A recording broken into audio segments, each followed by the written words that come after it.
Bienvenido una vez más a Entrevistas Constructivas.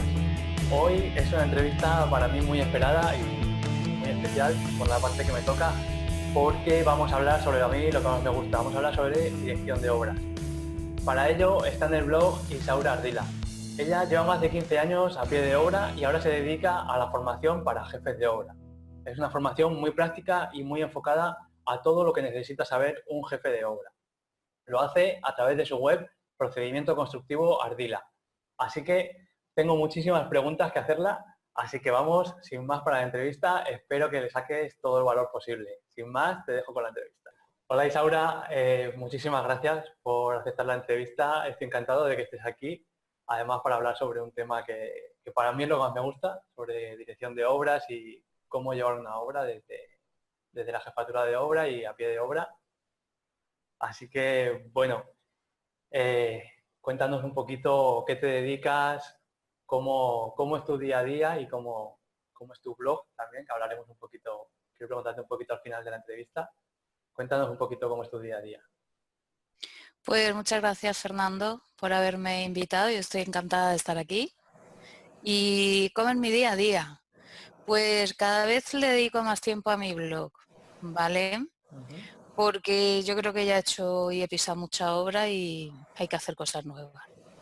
Y no es que la obra ya no tenga secretos para mí, porque tú también sabes que la obra tiene mucho trabajo y que siempre se aprende algo Claro. y que no se puede ser maestro de todos los oficios. Pero sí que el cuerpo ya me pedía hacer cosas nuevas. También me gustaba mucho el tema de emprender, de estar por mi cuenta, toda la vida trabajando por cuenta ajena.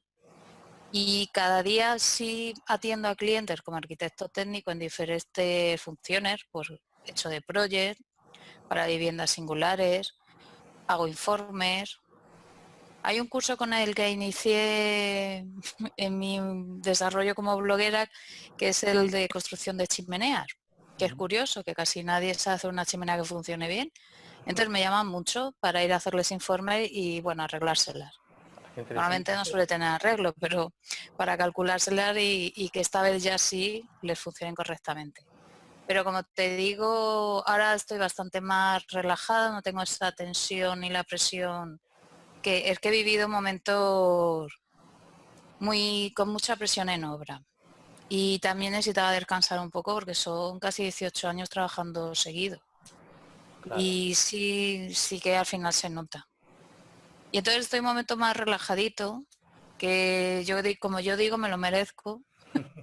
Y sí trabajo mucho y ya te digo que entre mi blog, que me quita muchas horas, o mejor dicho, le dedico muchas horas, porque no es solo escribir artículos, sino es todas las formaciones que ya tienes, mejorarlas y bueno, muchas ideas que me van surgiendo o webinars o muchas cosas que tengo en cola que tengo que ir sacando poco a poco.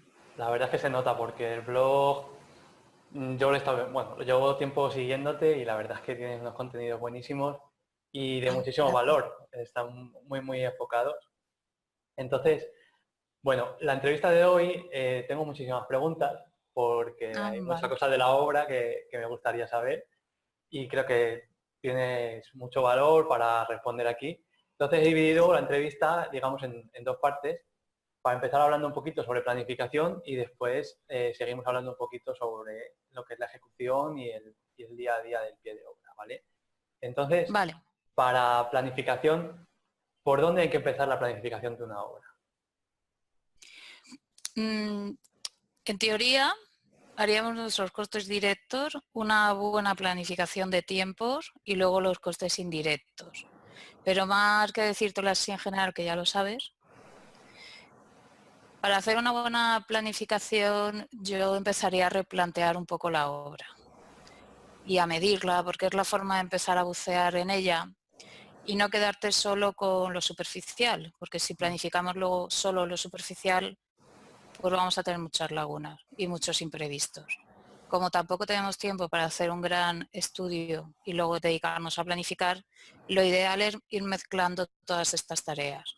Pero además, cuando digo ponernos a replantear, a comprobar y tal, es sacar documentación y trabajo que le sirva a nuestro encargado o a nosotros para las siguientes tareas, no es tiempo perdido.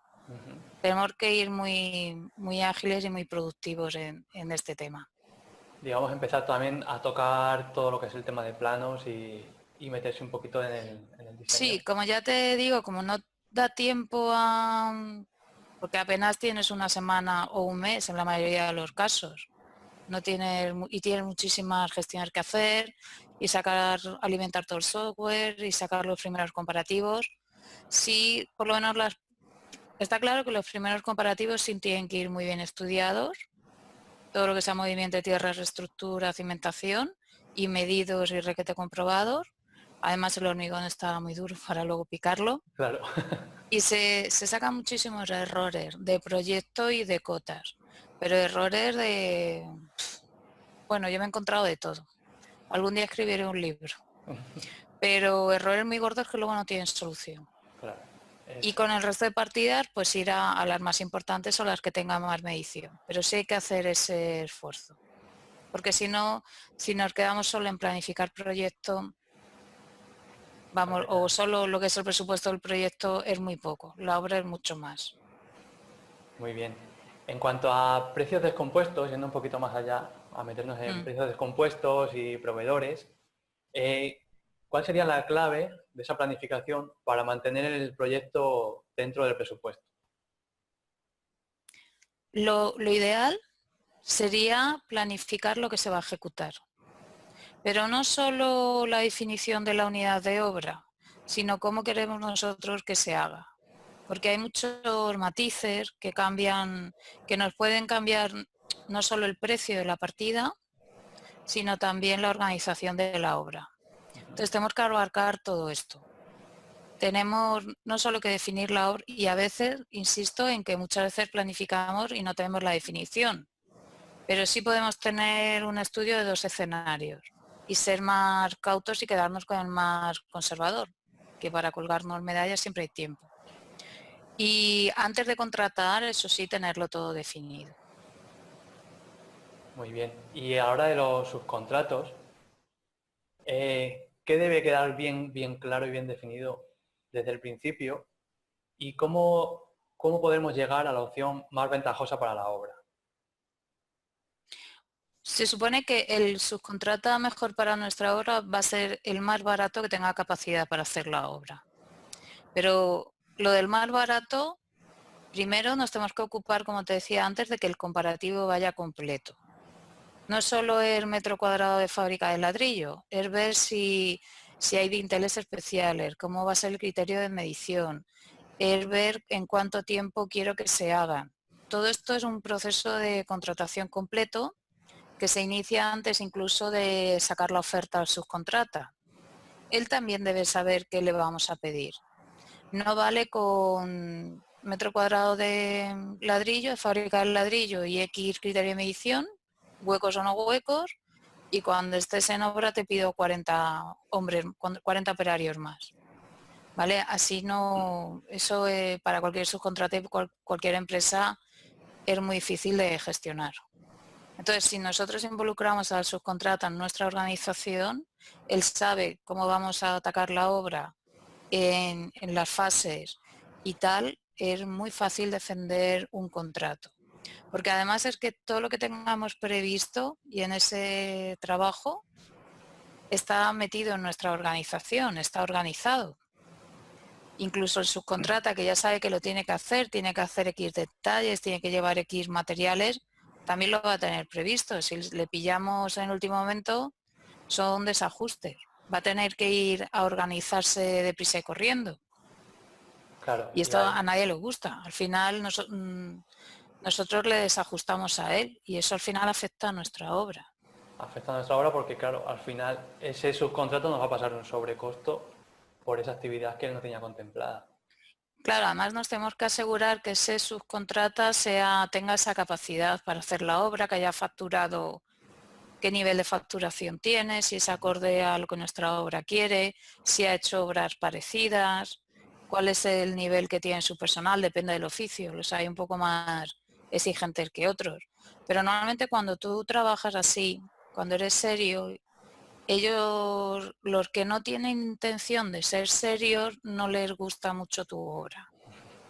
Puede que alguien te lo meta en la obra y te tengas que aguantar, pero suelen huir un poco de este nivel de... Es más profesional la forma de trabajar. Y Claro, entonces un subcontrata que sí es profesional no tiene ningún inconveniente.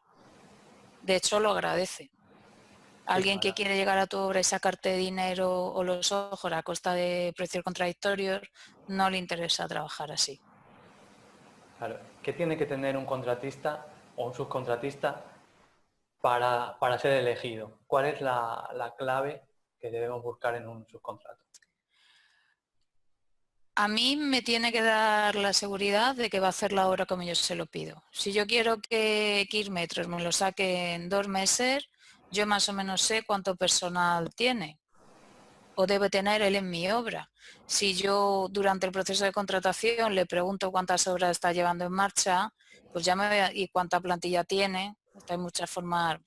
Si se lo preguntas todo de golpe, él se va a dar cuenta. Pues si se lo vas lanzando poco a poco, tú vas recabando información y él no se da cuenta. No, hombre, se puede dar cuenta, pero el caso no es en todo momento saber a quién estás metiendo en la obra. Por supuesto, cuando le hablas de papeles en regla, ya las empresas constructoras también piden muchos papeles a subcontratar antes de meterlos en obra.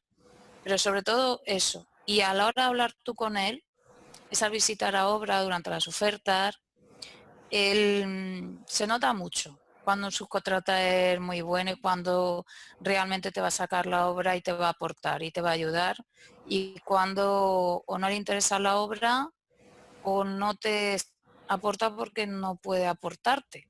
Se nota muchísimo. Sí, digamos que durante las conversaciones puedes ir sacando esa información que tú quieres. Pero claro, para eso tienes que empezar tú a tener no solo una planificación de tiempo, sino mucho más profunda, una organización y sobre todo ser muy serio. Si tú eres serio, ellos serán serios. Si tú no respetas tu obra, ellos no la van a respetar. Claro. Bueno, Sí, entiéndeme, habrá muchos que sí la respeten, pero sí, igual al no respetarla hay desajustes o fallos de coordinación y les acabará afectando. digamos que Al esto final se tiene que ir trata, desde arriba para abajo. sí, Ese respeto por la obra y por las cosas bien hechas tiene que ir de arriba para abajo, porque se va plasmando a la gente de abajo. se nota muchísimo cuando tú en tu obra exiges pues algo muy sencillo, como la limpieza de tajos. Cuando tú a cada oficio lo tienes también organizado desde tu contratación, el cómo se limpia y lo van haciendo y se exige, no solo la EF cuando va a ver tu obra está contenta. O yo siempre he dicho, yo si tengo la obra llena de escombros y sucia no soy capaz de revisarla, no la veo bien. Pero es que además cuando la tienes sucia, pues se permiten de todo, pues orinar encima, hacer fuego, echar más escombros y al final llega una montaña que nadie sabe ni de quién es. Claro. Cuando está sucio parece que ya lo poquito que tiras ahí ya no ensucia. Pero si está limpio, Sí, la gente se cuida más de no ensuciar porque está limpio. Entonces, digamos sí. que ellos sienten y van a saber que he sido yo y se Y contienen. no solo eso, porque yo además esto lo sé, en mi obra lo he probado y funciona, pero hablándolo con sus contratas, no solo también es un tema de seguridad, que también, Claro.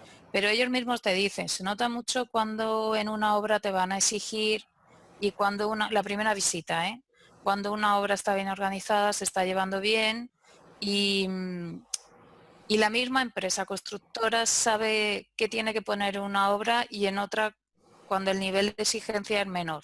Ellos también se van a relajar un poco más. Ujú. Lo saben con la primera visita, solo con entrar y verla. Claro. Sí. Bueno, en cuanto a la organización de obra, el espacio y los acopios pueden jugar un papel muy importante en cuanto a incurrir en desperdicios de mucho movimiento. ¿En qué hay que fijarse a la hora de decidir dónde ponemos los materiales y cómo organizamos la obra? Eso es un poco lo que yo digo cuando haces tu planificación de tiempos, incluir la organización y desde el primer día, que nos puede llevar 1 hora o 2 a hacer todo un plan y encajar la obra, y marca mucho la diferencia, incluir también la zona de acopios. Porque tenemos que intentar acopiar hay un equilibrio entre tengo que acopiar lo menos posible durante el menos tiempo posible, pero garantizarme siempre el stock, que no me vaya a quedar sin producir porque falta material. Y tenemos que hacerlo así porque las cosas se deterioran, nos la pueden robar o con la climatología o con la propia ejecución de la obra, ¿no? Además porque cuanto más acopiemos, más espacio necesitamos. Pero sobre todo la zona de acopio debe estar dispuesta de tal forma que evite el excesivo trasiego de material.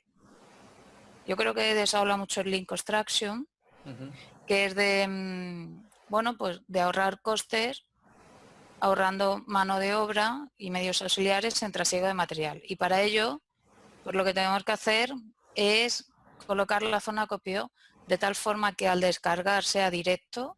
Yo he visto obras donde para descargar se utilizan 2 grúas, imagínate.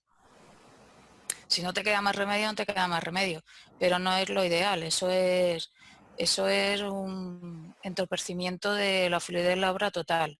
Y no solo descargar de camión, sino cargar al tajo lo antes posible sin tener que mover, o mejor dicho, moviendo el material lo menos posible. Digamos que podría ser llevar todos los caminos de los proveedores casi lo más cercano posible al tajo o donde se vaya a Claro, según consumir la esos fase de materiales. la obra, porque si es una obra que es pequeña, vale, pero si es una obra muy grande, todo eso tiene que estar, tanto la circulación, las descargas, de eso hablo también mucho a la hora de colocar la grúa, que es fundamental que esté bien colocada, porque si no, no te va a sacar el máximo rendimiento. Y se nota mucho porque para llegar a ese rendimiento que te lo van a exigir, al final tienes que tirar de medios auxiliares, con lo Claro, cual estar encareciendo la obra muchísimo. claro, tienes que incluir otros equipos como telehandlers o equipos Sí, de, un de camión. movimiento o camión pluma o algo así para Hay movimiento. veces que la obra por sus dimensiones te lo va a pedir, que cada obra es un mundo, Ujú, pero si se puede evitar, muchísimo mejor. claro. Bueno, y aun teniendo una planificación buena y tener las cosas bien controladas y bien planificadas, se pueden dar eventos que afecten a un desarrollo normal de la obra. ¿Cómo podemos reducir esa incertidumbre y evitar y estar prevenidos contra estos eventos? Yo siempre digo que tenemos que distinguir los imprevistos que están fuera de nuestro alcance, son ajenos y, pues no sé, la climatología, una huelga, lo que sea, de lo que llamamos muchas veces imprevistos y son cosas porque teniendo que estar previstas no lo están. O sea, cada uno debería hacer esa reflexión, porque la mayoría de los imprevistos se pueden eliminar planificando y organizando la obra. Ahora, con los que ya no podemos hacer nada, porque no somos dioses, pues realmente, imagínate que estás en un vaciado y llueve 3 más seguidas, más una semana que tardas en achicar el agua. Pues ahí no podemos hacer nada Claro. en ese mes. Lo que sí podemos hacer es planificar y sectorizar la obra de tal forma que luego no podamos correr. Para correr tenemos que tener las bases muy bien sentadas, todo definido y la obra organizada, bien coordinada y sí se puede acelerar mucho. Entonces, yo siempre digo que por un imprevisto que te ocurra, que es imposible que lo puedas prever y que puedas hacer nada para evitarlo, como puede ser la climatología, no te retrasa la obra. Lo que te retrasa la obra son toda la acumulación de imprevistos y de descoordinación y bueno, y de fallos humanos, porque tú puedes hacer muy bien tu trabajo y que falle alguien, un proveedor o el que sea, incluso que hayas hecho tu seguimiento de tus gestiones, que aquí también hay muchos compañeros que fallan, que lo hacen todo muy bien, pero se olvidan de hacer el seguimiento de sus gestiones. Entonces se encuentra con muchas sorpresas. Si haces este seguimiento, también reduces mucho la sorpresa. Pero ponte que haciéndolo todo siguen apareciendo sorpresas cuando somos dioses. Normalmente no conozco ninguna obra retrasada por estos 100% imprevistos. Te originan pequeños incendios, pero como tú vas por delante de la obra, pues los detectas, los apagas y el que te dediques a apagarlos no le pasa nada al resto de la obra. O sea, digamos que una planificación muy proactiva reducirá todos estos imprevistos porque ya estaremos previstos ante ellos. Sí, hombre, si tú planificas de forma moderada sin ser excesivamente optimista, normalmente ahí ya estás dejando pequeños márgenes.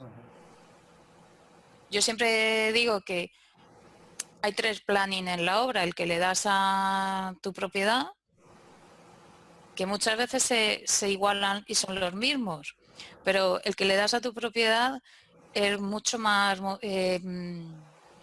moderado, no es la palabra, no me sale ahora. Más Es mucho conservador. más conservador, sí, que ninguno, porque además no quieres esa presión y no quieres quedar mal desde el principio.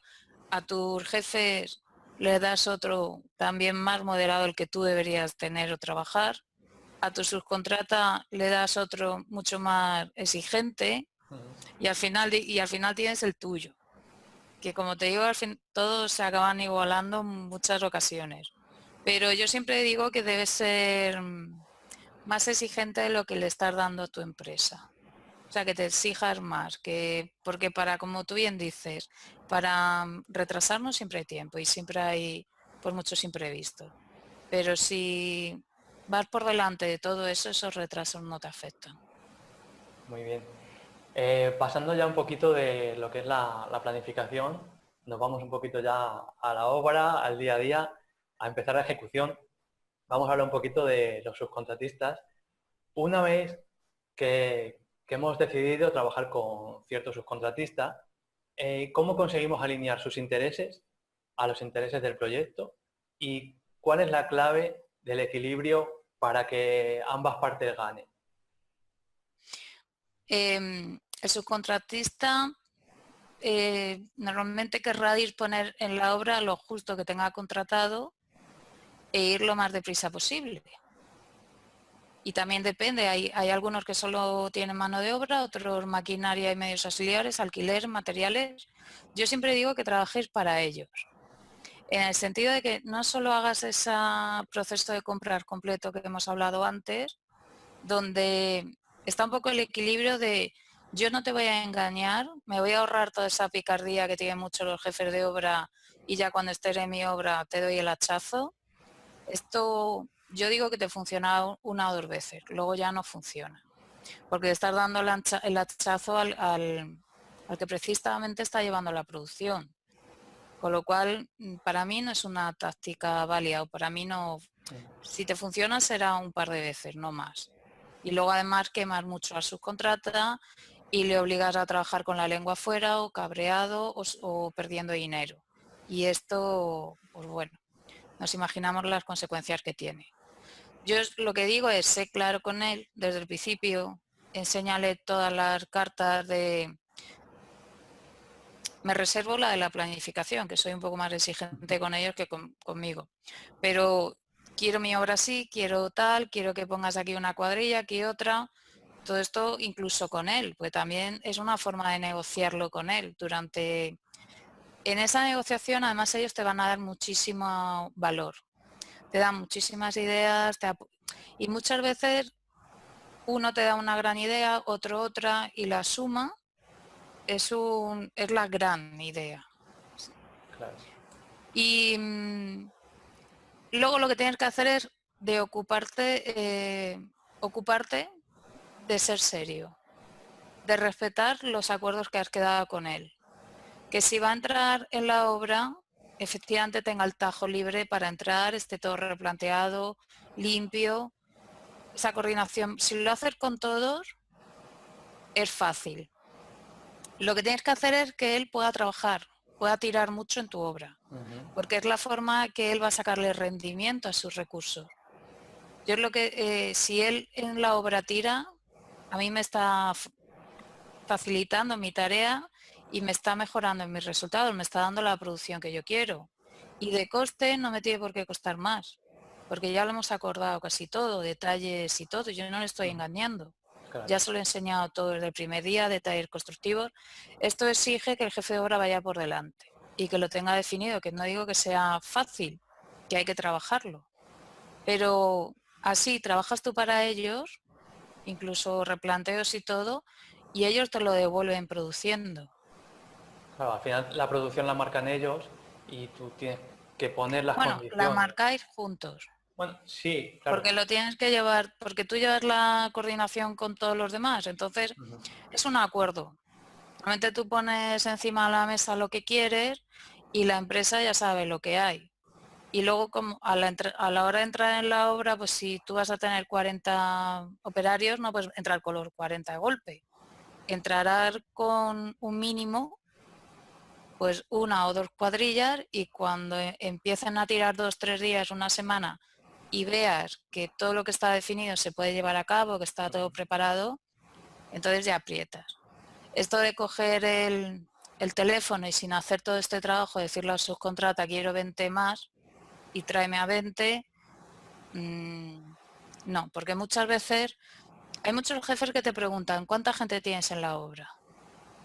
Y eso no es una pregunta que sea válida, porque da igual, puedo tener 80 y solo pueden estar trabajando 30. Se trata de que yo tenga a 60 y que estén trabajando los 60 realmente, que estén produciendo. Claro, si al final si le pides mucha gente y no pueden producir, al final te estás perjudicando a ti mismo, o sea, te estás poniendo una soga al cuello. Y luego Porque tiene el unas, contratista quiere cobrar, él tiene una plantilla y tiene que pagar a esa plantilla. Si tú le has pedido 40 claro, y no le das producción para 40, te va a decir, mira chico, tengo aquí 20 personas ociosas y hay las tengo que que, pagar. claro, además los subcontratas ya en la crisis, porque en época de bonanza sí se lleva mucho esto, ¿no? Lo de tráeme a 20 y a lo mejor se presentaban con 10 y tal como iban se los llevaban, porque no había atajo. Y a lo mejor es debido a esta presión que hablábamos antes que sufre el jefe de obra de más. Pero no es la solución. Desde luego en época de crisis, tú la mayoría le cogías y le decías, tráeme a 20, decía, bueno, a ver, voy a ir yo a la obra a ver si hay sitio para 20 o no. O Claro, sea, ya habían aprendido. Y claro, es entenderlo. Una empresa no tiene a 20 operarios parados, esperándote. Lo que tienes que evitar es la entrada y salida de operarios en tu obra, porque se pierde mucho tiempo involucrando a un operario en tu obra, explicándole cómo tiene que hacer, para que se vaya y venga otro nuevo, y ahora 5, luego 3. Eso es creo que tengo un artículo que se llama continuidad, ¿no? De las subcontratas. Y esa es una de las claves, que no entren ni salgan, que entren un mínimo viable, y cuando esté todo, digamos, nuestra organización, la de el jefe de obra con su subcontrata aprobada, pues entonces aprietas. Y además ya previamente has acordado que vas a apretar. muy bien. También otro punto de la ejecución del día a día son las reuniones. Yo creo que a todos Mm. nos ha pasado estar en una reunión con muchísima gente y que al final resultan improductivas y se ha perdido muchísimo tiempo, además mucho tiempo de mucha gente, con el coste que eso implica, ¿no? ¿Cómo sería desde tu punto de vista una reunión efectiva y con quién y con qué frecuencia reunirse?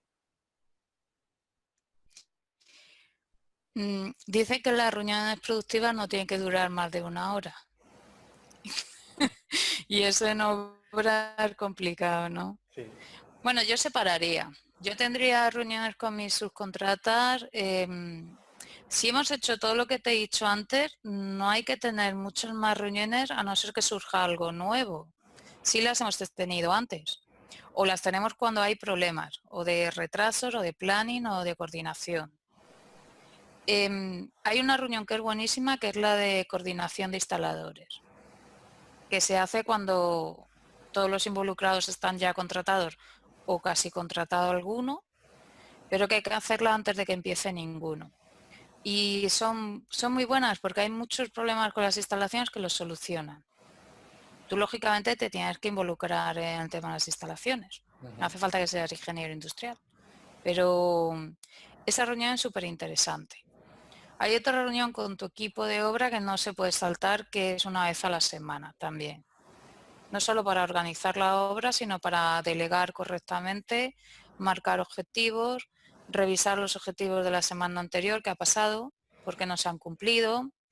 Y muchas veces con tu encargado, con tu ayudante si lo tienes, llamando a algún subcontrata que sea importante en el tema que se esté tratando, pues surgen nuevas ideas para ampliar la producción. Pues si pasamos los niveles aquí, podemos entrar a tal o cual. Estas cosas que son mucho de obra, todo eso es a más siempre. Y luego están las reuniones, bueno, las reuniones con tus jefes, esto ya, yo creo que sí, muchas veces tienes una reunión con un jefe, luego tienes esa misma reunión con el jefe de tu jefe, donde también tienes que ir tú. Bueno, esto no lo puedes evitar porque donde hay capitán no manda marinero, ¿no? Sería ideal que ellos se organizaran mejor, pero no lo puedes evitar. Y por último, yo creo que te refieres a las reuniones con la dirección facultativa y la propiedad, ¿no? Sí. Pues a mí me parece también muy importante involucrar a la dirección facultativa en la obra. Desde luego lo está por la responsabilidad que tiene, ¿no? Pero una reunión a la semana, que la tengas tú ya preparada con antelación, que sea acorde al punto en el que estás preparando la obra. Por ejemplo, si estoy preparando un comparativo de madera, yo no voy a estar 2 meses cada goteo con un tema del comparativo de madera. Si tengo, desde luego va a ser efectiva si yo consigo sacar adelante mis propuestas, sobre todo las de optimización, que no pasan solo por un tema de bajar la calidad, porque no poder considerar que la dirección facultativa, sea menos lista que tú, ni mucho menos. Pero sí hay opciones diferentes de mercado o optimizaciones a tu organización. Yo siempre le digo a los jefes de obra con los que trabajo que lleven preparado muy bien los temas, que sea en bloque. Pues vamos a tratar hoy la carpintería de madera. Pues otro día trataremos la carpintería. Siempre hay un flequito que a lo mejor hay más de una reunión para tratarlo. Pero cuanto más sea en bloque, menos posibilidades de dilación de decisiones tenemos. La reunión la tiene que llevar el jefe de obra, porque ellos vienen a la obra, vienen a hacer una supervisión, pero a ponerse también a tu disposición por si tienes dudas. Claro, Si están para encuentras, ayudar también. Ellos también están sí, lo ideal para ayudar es y para eso. para resolverte dudas. No solo están para supervisar y decirte lo mal que lo estás haciendo. Claro, lo ideal es también un poco como los subcontratas, que más allá de los intereses particulares de cada uno, eh, sea la obra el centro de atención de todos. Porque entonces es cuando realmente puedes contar con su apoyo y si tienes la dirección facultativa de tu parte, no hay obstáculo que no pueda ser vencido. Para ganártela, pues tienes que ganarte su confianza. Y eso se hace trabajando bien con ellos desde el primer día, en el sentido de primero la obra tiene que hablar bien de ti o tiene que hablar por ti, porque hay que ponerse en su lugar. Si tú fueras dirección facultativa y tuvieras tanta responsabilidad, ¿qué quieres de un jefe de obra? Pues yo quisiera que mi obra estuviera bien ejecutada, que todas las órdenes o indicaciones que le doy se llevaran a cabo en la obra, que hubiera esa transparencia, o por lo menos que yo así lo sintiera, que fuera una persona respetuosa con la seguridad, con las normas de la buena construcción, que además fuera un trato amable, que sí, yo entiendo que el jefe de obra tiene que hacer su trabajo y tiene que pedir dinero y llorar, pero hay que saber cómo hacerlo. Igual que hay que saber preguntar. Tampoco puede ser muy pelmazo con ellos. Hay que saber cómo preguntarles. Y también cómo presentarles todas esas propuestas. Pues si yo voy mira, se me ha ocurrido que te puedo cambiar este sistema constructivo, pero sé que no tiene el sello C que me piden y que yo sé que mi dirección facultativa quiere, pues o busco una alternativa, que las hay, o esa propuesta sé que no va a salir para adelante, con lo cual me lo tengo que currar un poquito más. Claro. O igual tengo que invitar a la reunión a una persona clave con la que previamente ya sé lo que tengo que hablar y lo que no, que a veces invitamos a la gente y no estamos preparados y se mete más la pata que se avanza. Pero la clave es tener esa confianza ganada. Muy bien. Y cuando Eh, tú haces las cosas bien en obra, realmente no tienes que estar escondiendo a la ADF nada. Y si hay fallos, que los hay, pero si te has ganado su confianza, bueno, como van a ser pequeños fallos porque vas llevando bien la supervisión, bueno, pues se solucionan sí, y al que final vean que se están solucionando. cuando hay un fallo yo creo que hay que sacarlo a la luz lo antes posible. Sí, vamos, a ver, yo no se lo voy a decir, oye, que hay un fallo aquí. Yo he detectado muchos fallos en mi obra, he dicho, "Uf", pero bueno, pues los arreglas y los solucionas, Claro, ¿vale? Sobre todo hemos hablado que lo importante de hacer esa supervisión bien hecha y pillarlos a tiempo, porque no cuesta nada solucionarlos en ese momento. Hombre, si me pillan en un renuncio, como me ha pasado a veces, pues si te llevas bien con ellos, a nadie les gusta, pero dar las indicaciones oportunas para que esté solucionado cuanto antes y te ocupas de que se quede solucionado. claro, ahí, Y luego ahí hay no. un fallo que a mí me ha pasado mucho y es cuando tú le preguntas a tu encargado, oye, tal cosa está hecho, que voy a llevar a la DF a que lo vea, y te dice, sí, sí. Sí, sí, sí. Y cuando vas con la DF dices, ay madre, tenía que haber venido yo antes a verlo. Sí, Eso, pues, si es un tema muy delicado que lo supervises tú antes, porque a veces, bueno, hay un malentendido o tenéis diferentes criterios. claro, por cuestión de tiempo no puedes ir a verlo, no puedes ir Mm. específicamente a la obra a verlo y llamas y te dicen que sí y a lo mejor es que sí, pero lo que dices tú también, Sí. el criterio de lo que está acabado y de cómo está terminado puede ser diferente. En mi caso, si tú te preocupas por la obra, por el proyecto, hablo mucho de averiguar cuáles son los puntos clave para la ADF y de qué. Bueno, yo he hecho un estudio así psicológico de cada uno de ellos. Los hay más técnicos, los hay más preocupados por el tema económico. Y normalmente cuando te dicen un no, si sabes preguntar, averiguar la causa. Muchas veces haces una propuesta, te dicen que no y piensas que es no a todo y a lo mejor su no, si investigas, es algo que se puede solucionar por el camino Ujú. y consigues el sí. Muy bien. Bueno, para ir casi terminando con las preguntas, Mm. me gustaría, bueno, ya estamos hablando un poquito de lo que quiero terminar y es hablar de esas relaciones interpersonales, tanto como con nuestros jefes, a nivel con nuestros compañeros y con la dirección facultativa.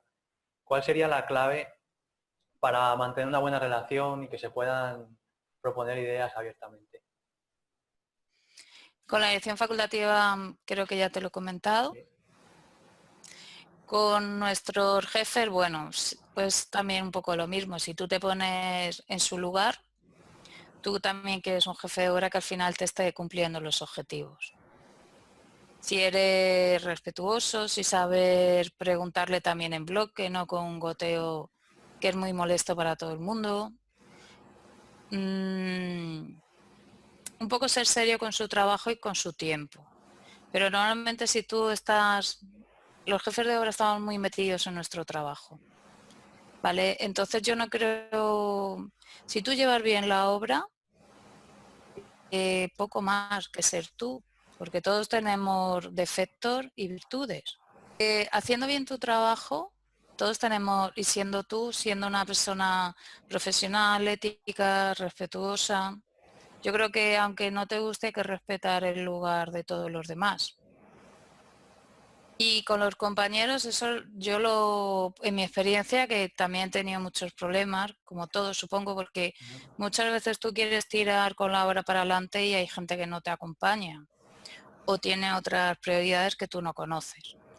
Lo que sí, además, como hablábamos antes, que estaban muy presionados y muchas veces incluso enfadados, tienen muchas discusiones, aunque vaya todo bien, la obra sabemos que, bueno, que tiene ese nivel de estrés, ¿no? Evitar mandar emails cuando estés muy ofuscado o muy presionado, porque lo escrito a veces es interpretado de forma diferente a como tú has querido contarlo en algún momento. Sí es verdad que hay que usar el email para otras cosas con picardía que nos interese que se quede por escrito, pero evitar que nuestra comunicación sea así y luego pues intentar ayudar a los demás porque siempre digo que hay que tomarse cafés de vez en cuando. estamos muy metidos en nuestro trabajo y al final necesitas la ayuda de todos los demás, del de la oficina, del departamento financiero.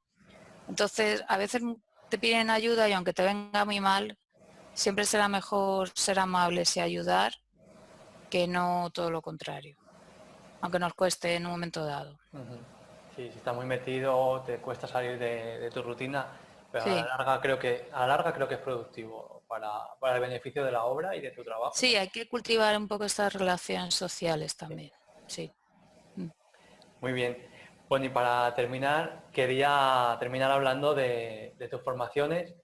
Eh, Ajá. toda esta experiencia que has adquirido durante todos estos años a pie de obra, sé que Ujú. la plasmas en varias formaciones y Mm. mentoring a través de tu blog, que ya hemos dicho que a mí personalmente me encanta. Entonces, Ah. quiero que nos hables un poquito de cómo son tus formaciones y en qué consisten, cómo puede la gente acceder a ellas.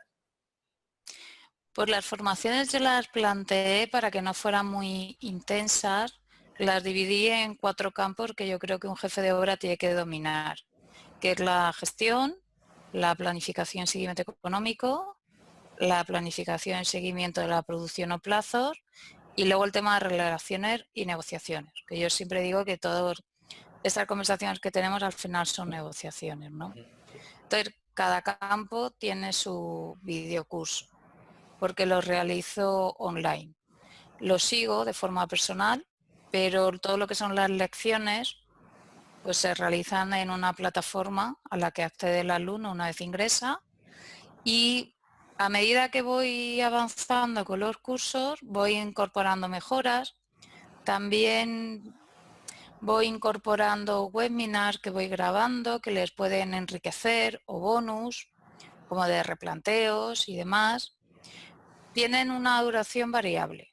El mentoring al final lo que es acceso a todos los cursos y además trabajamos juntos en tu obra. Ujú. Nos vemos una vez al mes o según la obra y lo que requiera la persona, y te ayudo con todos los problemas. Y bueno, sí es necesario que tengas la formación porque si no gastaríamos la hora en hablar cosas que puedes aprender en la plataforma, pero es para ir mucho más deprisa y que adquieras todas esas herramientas.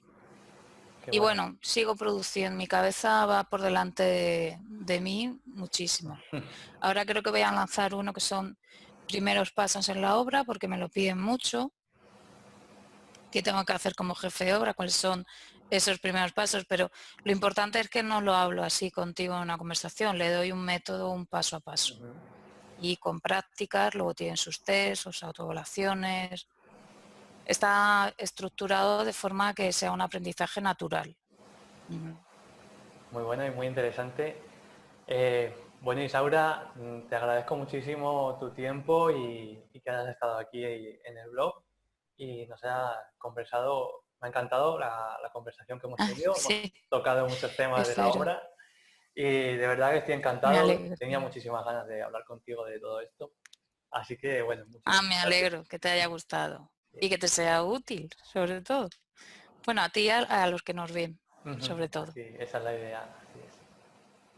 Bueno, Pues Isaura, muchísimas gracias, Fernando, por invitarme. bueno, de nada.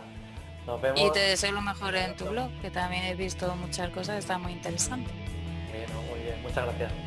Bueno, hasta luego. Gracias. Adiós, Hasta Laura. luego.